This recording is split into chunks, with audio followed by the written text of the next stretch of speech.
Hi everyone! Welcome back to my channel. If this is your first time watching me or kung hindi pa kayo nagsusubscribe sa channel ko, please hit the subscribe button below as I upload videos every week. And now it's done. Kamusta naman kayo dyan? Ako, super excited ako kasi mag-unbox na naman tayo. I will unbox my new MacBook Air 2020 with M1 chip. So, I got this 13-inch MacBook Air 2020 with M1 chip in rose gold color. Kasi, alam niyo naman, basta mga pink or rose gold, that's my color. So, unbox na natin siya.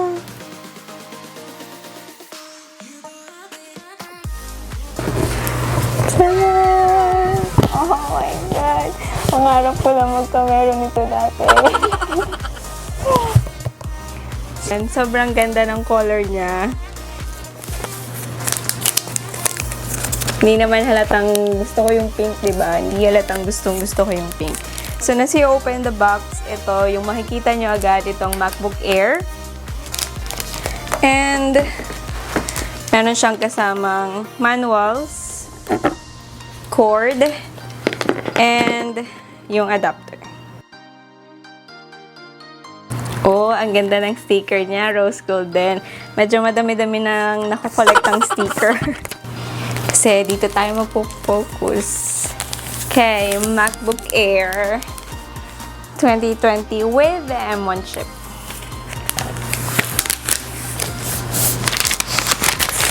Look at this. Diba, parang sobrang pink lang siya, pero rose gold yung color niya. Sobrang ganda. This is my color.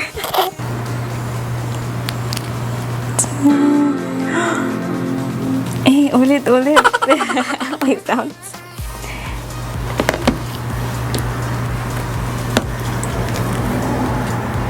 Oh, nawala na yung sounds. As soon as I open this MacBook Air, hindi ko alam kung narinig nyo kanina, pero nabigla kasi ako. So, sa akin siya nakaharap.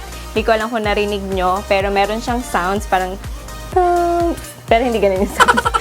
And ganun din yung iMac namin. Simula nung in-upgrade namin siya dun sa bago niyang OS. As soon as you open it, or every time na ino-open mo or tine-turn on mo yung desktop or itong MacBook Air, meron siyang ganung sound. So, let's open it and set up muna natin siya.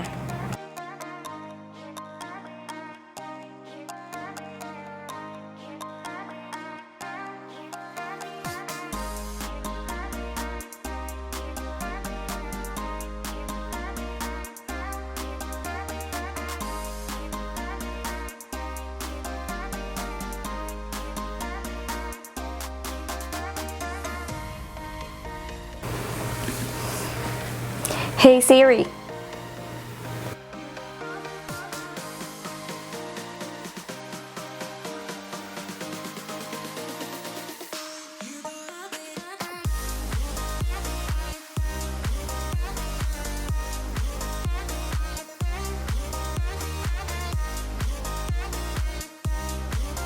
So, downloadan ko muna siya ng mga app, like Final Cut Pro, and yung iba pang mga lagi kong ginagamit din sa iMac. Then, syempre, hindi makukompleto yung vlog natin kung hindi natin iti-test yung speakers niya. Let's watch movies.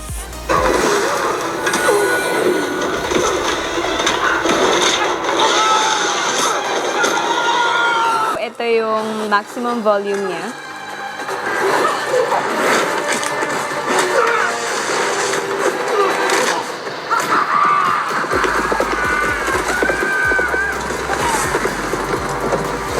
Garrisons continue to fall to the northern invaders. Malakas yung sounds niya, enough, lalo na kung maliit lang naman yung room. Dinig na dinig mo talaga siya. As for the screen, sobrang ganda niyang panoorin kasi sobrang sleek ng design ni MacBook Air. Sobrang nipis niya. Kahit siya yung pinakamaliit na size ng MacBook, which is the 13 inches, enough naman yung screen niya or yung size niya para manood ng movie for me. As for the keypads, Sobrang, para sa akin, mas maganda siya or mas masarap siyang gamitin kesa dun sa keyboard namin sa iMac. And as for the resistance, saktong-sakto lang siya. Saktong-sakto yung pag-bounce niya ng every key. I think Apple have the best keyboard pagdating sa mga laptops. Yung color, hindi talaga mawawala yung factor ng color na sobrang in love ako sa color. Hindi naman halata kasi I love rose gold. Gustong-gusto ko din yung pagka-air niya. Sobrang nipis, which is good for traveling. That's the main reason kung bakit din namin na-purchase. This new MacBook is special. So, bakit siya special? It is because of the new M1 chip. June 2020, in-announce ni Apple na hindi na sila gagamit ng Intel processor sa mga computers and laptops nila. Instead, nag-develop sila ng kanilang chip, which is the M1 chip. So, why this make it special? Napansin nyo ba na over the years, kapag kino-compare ang mga product ni Apple, like yung iPhones nila sa ibang phones, is napapag-iwanan yung hardware ni iPhone. Like the new iPhone 12 Pro Max compare sa Samsung counterpart nila. iPhone 12 Pro Max meron siyang 6GB RAM, while si Samsung Note Ultra naman have 12GB RAM. Diba? Sobrang laki ng pinagkaiba. I mean, half agad. Pero when it comes to real-world use, one of the best and fastest phone you can ever have is the iPhone 12 Pro Max. Kaya we can never compare them pagdating sa specs nila, lalo na yung mga nasa brochures. This is because Apple have their own operating system na optimized sa hardware na nasa loob ng device nila. Interesting, diba? And mas interesting ngayon kasi meron na silang M1 chip.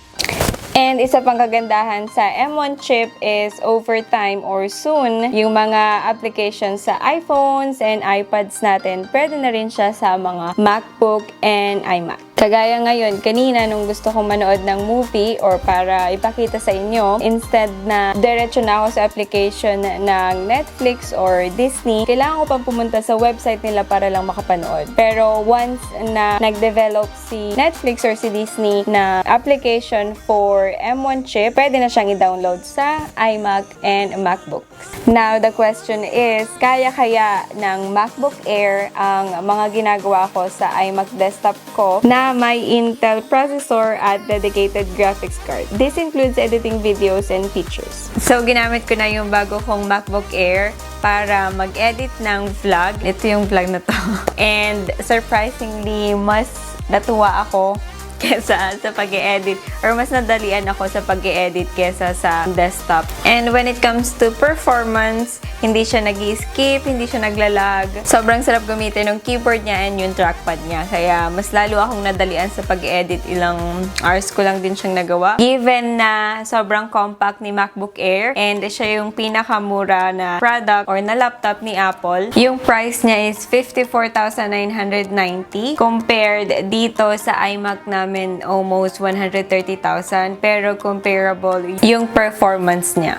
And pagdating naman sa specification ni MacBook Air 2020, meron siyang 8-core CPU, 7-core GPU, and 16-core neural engine. Meron din siyang 8GB unified memory na upgradable up to 16GB unified memory. Kaya naman sobrang excited na akong i-try as Apple claims that this M1 chip is battery efficient. Mas mabilis or mas powerful compared sa ibang laptops. At madami na ding developers ang gumagawa ng applications based on M1 ecosystem, which means optimize or mas mabilis at mas smooth ang paggamit sa mga applications nila. Actually, nung in-announce ni Apple ang MacBook at iMac Mini, I was hoping na kasama sa ila-launch nila yung 16-inch MacBook Pro. Kasi ayun talaga yung prospect ko. Kasi mahilig ako mag-travel and gumawa rin ng travel videos. Knowing this, kailangan ko ng mabilis na laptop na kaya yung ginagawa ng desktop ko. But since 13-inch lang ang nirelease ni Apple, I decided to go for MacBook Air kasi mas practical siya since mas magaan at mas manipis siya. Perfect for backpacking. Also, siya din yung pinakamura ni Apple ngayon. So, yung na-save kong money sa pagbili ng MacBook Air is magagamit ko pa for much faster and better MacBook Pro, which is coming next year. Like what I said a while ago, 13-inch 16-inch MacBook Air, MacBook Pro, and iMac Mini lang ang nirelease ni Apple. Reason probably behind this is, for me, itong mga first generation ng Mac na may M1 chip is the beta testers para sa mga mas mabilis na computer lineup, which is the 16-inch MacBook Pro, iMac, and iMac Pro. Kaya for me, kung tatanungin nyo ako if you should buy the new MacBook, answer is, if you're a creator, you should stay on your current computers since matatagalan before makagawa ang mga application developers ng optimized apps for this Apple Silicon chip. Pero if for school or business, the answer is yes. Lalo na kung itong MacBook Air yung kukunin nyo. Sobrang ganda, lightweight, pero sobrang mabilis siya. At higit sa lahat, sobrang ganda ng battery life niya. Hindi siya masyadong umiinit, partida, wala pa siyang fan to cool down the laptop. Plus, syempre, sobrang sleek ng design nitong MacBook Air. Mas madaming apps ang pwede sa kanya na before ay nasa iPhone at iPad lang natin. But if you can, wait for the MacBook Pro 16-inch or iMac na mas mabilis at by that point, mas madami ng application ng optimize para sa M1 chip. So, according to Geekbench benchmark, mas mabilis si MacBook Air compared sa 16-inch MacBook Pro na Intel base na may price difference na $1,400 or 70,000 pesos. Grabe no, kayang-kayang sabayan nitong entry level na MacBook Air, yung higher end na MacBook Pro na Intel base. So, that's it for this video. I hope nagustuhan nyo itong vlog na to. And please like this video and subscribe on my channel. Also, follow me on my social media accounts. Thank you for watching. See you on my next vlog.